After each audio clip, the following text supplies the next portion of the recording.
Hola, soy José Llerena, and in this video we're gonna talk about how I went from music student to backpacker in Australia.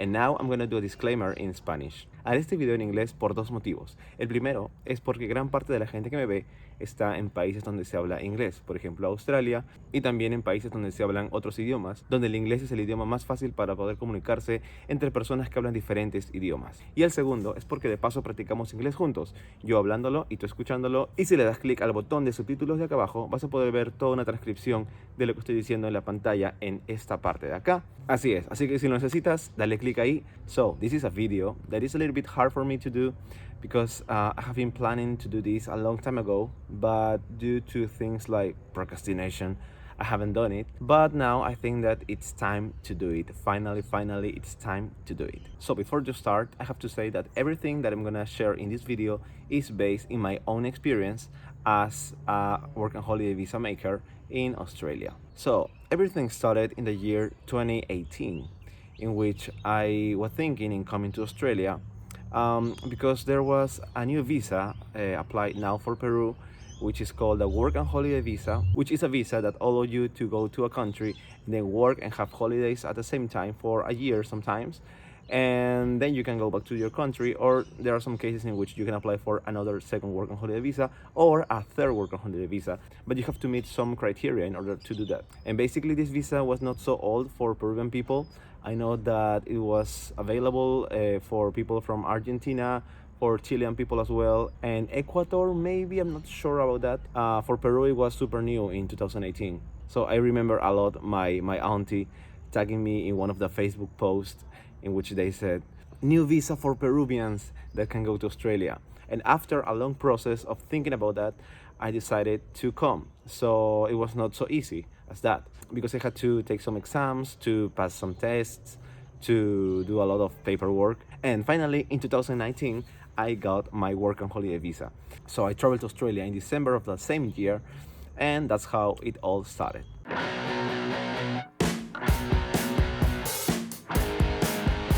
Some of the differences that I noticed when I came to Australia are the culture, the language, and the lifestyle. And the language, obviously, because people don't speak Spanish here, they speak English and Australian English, which is a little bit different from the American English that I learned at school. But yeah, the first day I came here, I couldn't believe it. I said, no way, am I here in Australia? It seems like a dream, because one of my goals for 2019 was to come to Australia before the year ends. So I did it, and thanks to everyone who supported me in order to do that. And at the beginning it was really hard because obviously you migrate to a new country. It's like start your life from zero. Nobody knows you, you don't have friends, you gotta get new friends, and if they speak another language, it's a little bit harder to get people to know you and also to get a job and to get income, right? At the beginning, and this story is a little bit funny, because I was trying to get a job as a musician, which I got in the first 3 weeks, in fact. Because I came in December, and in this season it's a little bit hard to get a job because we're pretty close to Christmas, so all the jobs are full, and I came like 1 week before Christmas, so I had to wait until New Year and then try to get a job after New Year had passed. But yeah, at the end of the day, I got a job. And here we start with my list of jobs that I have done in Australia. The first job that I did in Australia was working as a guitar teacher. I went to an academy in a place called Kwinana here in Australia, in which I performed as a guitar teacher, teaching kids. They were from 7 to 13 years old kids, and I was teaching them the basics in guitar. And I have to say that this was my first experience teaching guitar in English, which is very different to teach guitar in Spanish. Then I work as a person who downloads things from a container, which is something pretty crazy for me because it was my first experience doing that. Basically, it's that there's a big container. In this case, they were how do you say trampoline in English? Trampoline. They were trampolines, and they were bringing a lot of trampolines from China, so we had to unload all of them. They were like 30 kilos each of them, but we had some trolleys, and the job was basically taking them out from the container and then putting them like in stacks so they could have it in a warehouse. I did that for one day, and then I was so tired that I never came back. Then I was trying to get more students, and I used a web page to put all my services. So I got my first student, my first private student, and it was pretty cool because I have an anecdote that happened there. So the first time I went there, I arrived to the house, he opened the door, and I said, "Oh, hello, how are you?" And he said, "Oh, good, good." And I said, "Yeah, I am Jesus." And he said, "Oh, where is your car?" And by this time, I didn't have a car. So I think I took the bus. So I told him, "Oh, no, well, I don't have a car. I came with the bus." And he said, "Oh, okay, okay." And this is something really interesting from Australia, which is that almost everyone has a car. And this is not because people are fancy and want to have a car. It's because it's necessary, because if you take the public transport, you spend a lot more of time to get from one place to another one. It's like, let's say, if you have to drive 20 minutes to get from this place to this place, with public transport, you will take like 1 hour and a half. It's so insane. But it's cool though, because the public transport is really cool. Anyways, and we did the lesson. It was pretty cool. I was super happy of being able to teach guitar, and we started to do that weekly. So it was my first client.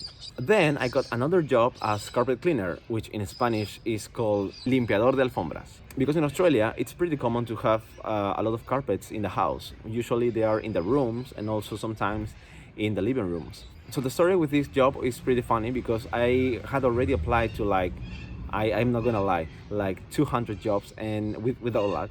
So this day I was in the computer and I received a call from this guy, and he said, "Hello, are you Jesus?" And I said, "Yeah, I am Jesus." "Yeah, so you applied for this job as carpet cleaner, right?" And I said, "Yeah, yeah."